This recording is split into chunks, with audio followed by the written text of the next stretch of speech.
अगर मैं आपसे कहूं कि अगले कुछ मिनटों में आपकी पूरी फाइनेंशियल लाइफ बदल सकती है, तो क्या आप विश्वास करेंगे? भारत में करोड़ों लोग स्टॉक मार्केट के नाम सुनते ही डर जाते हैं। कुछ लोग इसे जुआ समझते हैं, कुछ लोग सोचते हैं कि ये सिर्फ अमीर लोगों को पैसे कमाते हैं। लेकिन सच क्या है?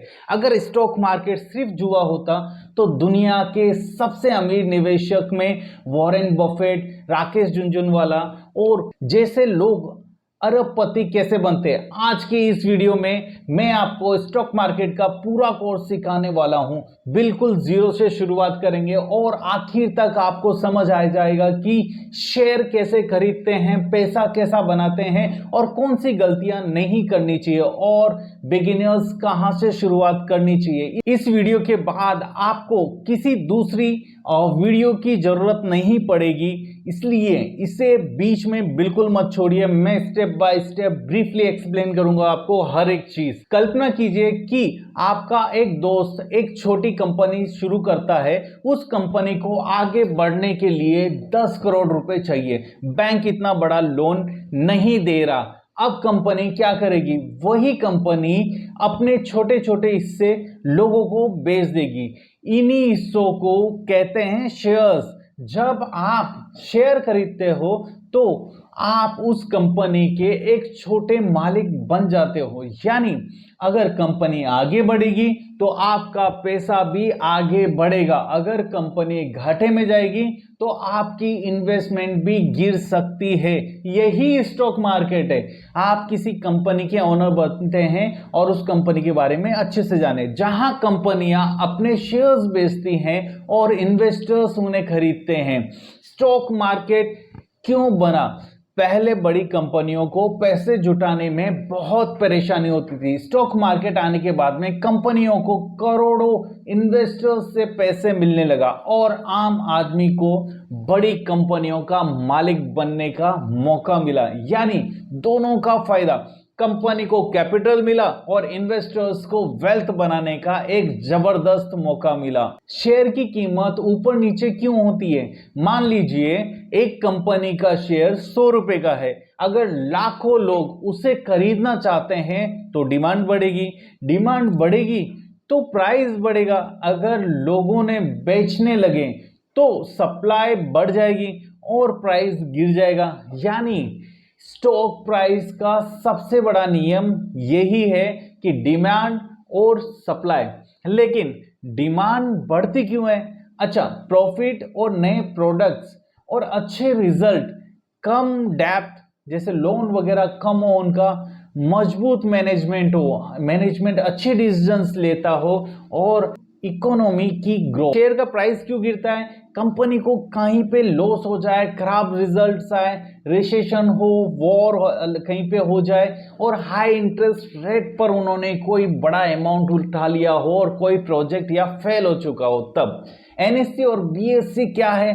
भारत के दो सबसे बड़े स्टॉक एक्सचेंज है। बीएससी बॉम्बे स्टॉक एक्सचेंज और एनएससी नेशनल स्टॉक एक्सचेंज। यहीं पर करोड़ों शेयर्स की खरीदी और बिक्री होती है। आप सीधे एक्सचेंज से शेयर नहीं खरीद सकते, इसीलिए ब्रोकर चाहिए आपको। डीमैट अकाउंट अब होता क्या है? पहले शेयर्स कागज पर मिलते थे। पहले आपने देखा होगा कुछ पेपर्स पे शेयर्स मिलते थे पहले। आज सब डिजिटल है। जिस अकाउंट में आपके शेयर सुरक्षित रहते हैं उसे ही डीमैट अकाउंट कहते हैं। जैसे आपके बैंक अकाउंट्स में पैसे हैं, वैसे ही आपके डीमैट अकाउंट में आपके शेयर्स होते हैं, वैसे ही राइट। अब ट्रेडिंग अकाउंट क्या होता है? डीमैट शेयर्स रखने के लिए होता है। ट्रेडिंग अकाउंट शेयर्स खरीदने और बेचने के लिए दोनों साथ में खुलते हैं। राइट। शेयर्स कैसे खरीदें? स्टेप 1, ब्रोकर चुनिए सबसे पहले। स्टेप 2, डीमैट अकाउंट ओपन कीजिए। थर्ड स्टेप, केवाईसी कंप्लीट कीजिए। फोर्थ स्टेप, बैंक अकाउंट उससे लिंक कीजिए। फिफ्थ स्टेप, पैसा ऐड कीजिए उसके अंदर। सिक्स स्टेप आपकी क्या होनी चाहिए? कंपनी सर्च कीजिए जिस पे आपको इन्वेस्टमेंट करना है, उसके बारे में रिसर्च कीजिए। सेवंथ स्टेप, बाय कीजिए उन स्टॉक्स को, बस आप शेयर होल्डर बन गए। सिर्फ इतनी सी स्टेप्स हैं, बस उसके हर शेयर्स के बारे में लेने से पहले काफी अच्छी रिसर्च कर ले। इन्वेस्टिंग वर्सेस ट्रेडिंग, दोनों में क्या फर्क है? सबसे बड़ी गलती यही होती है। देखो, ट्रेडिंग कुछ मिनट, कुछ घंटों या कुछ दिन की हो सकती है, इन्वेस्टिंग 5 साल, 10 साल, 20 साल। ट्रेडिंग में स्किल्स चाहिए, इन्वेस्टिंग में आपको पेशेंस चाहिए। इस बात का जरूर ध्यान रखें। बिगिनर्स के लिए पहले इन्वेस्टिंग सीखना ज्यादा सुरक्षित है मेरे हिसाब से। कौन सी कंपनीज खरीदनी चाहिए, ये इस पे काफी अच्छी रिसर्च करनी चाहिए आपको। और क्या करना चाहिए, कभी भी सिर्फ इसलिए मत खरीद लीजिए क्योंकि किसी यूट्यूबर ने बोला है कि ये वाला शेयर अच्छा है। हमेशा देखो कि रेवेन्यू उस कंपनी का बढ़ रहा है कि नहीं बढ़ रहा, प्रॉफिट बढ़ रहा है या नहीं बढ़ रहा, डेप्थ कम हो रहा है कि नहीं हो रहा, उसका लोन्स वगैरह जो लिए हैं वो रीपेमेंट कर रहे हैं कि नहीं कर रहे हैं, आरओए अच्छा है कि नहीं है, कैश फ्लो उसका मजबूत है कि नहीं है, मैनेजमेंट पर भरोसेमंद है या नहीं है, बिजनेस किस तरीके का है उनका, ये सभी जानकारियां आपके पास में होनी चाहिए किसी को भी शेयर्स परचेज करने से पहले। फंडामेंटल एनालिसिस एक अच्छी कंपनी देखने के लिए सीखिए, जैसे उसके revenue, net profit, EPS, P ratio, डेब्ट टू इक्विटी, आरओई, आरओसीई और कैश फ्लो। यही किसी कंपनी की असली रिपोर्ट कार्ड होता है। इनको अच्छे से समझें, एक एक को नोट करें और इनके बारे में रिसर्च करके ही आगे शेयर्स वगैरह परचेस करें आप। टेक्निकल एनालिसिस, अगर कम समय के लिए ट्रेडिंग करना है तो जो चार्ट है उसे पढ़ना सीखें। Basic concept, support, resistance, trend, volume, moving average. लेकिन याद रखिए, टेक्निकल एनालिसिस भविष्य की गारंटी बिल्कुल भी नहीं देता है, ये केवल संभावनाएं दिखाता है। डाइवर्सिफिकेशन, अगर आपके पास 1 लाख रुपए हैं तो सारे पैसे किसी एक शेयर में मत लगा दीजिए, 5 से 10 अच्छी कंपनियों में उन्हें डिवाइड कीजिए। अगर एक कंपनी खराब भी निकली तो पूरा पोर्टफोलियो नहीं डूबेगा, जो बाकी की कंपनियों से वो एवरेज हो जाएगा, राइट।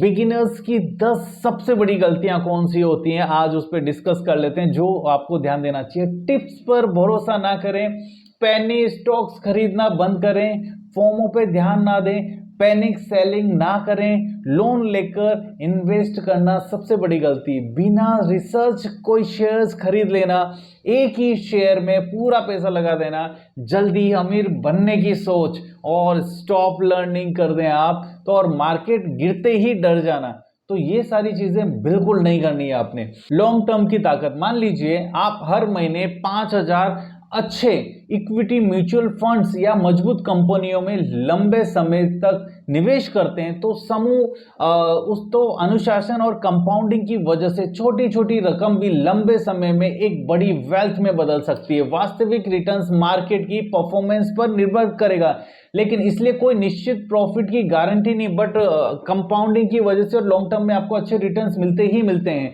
रिस्क मैनेजमेंट, हर इन्वेस्टर का पहला रूल होना चाहिए कि पहले कैपिटल बचाओ, प्रॉफिट बाद में आएगा।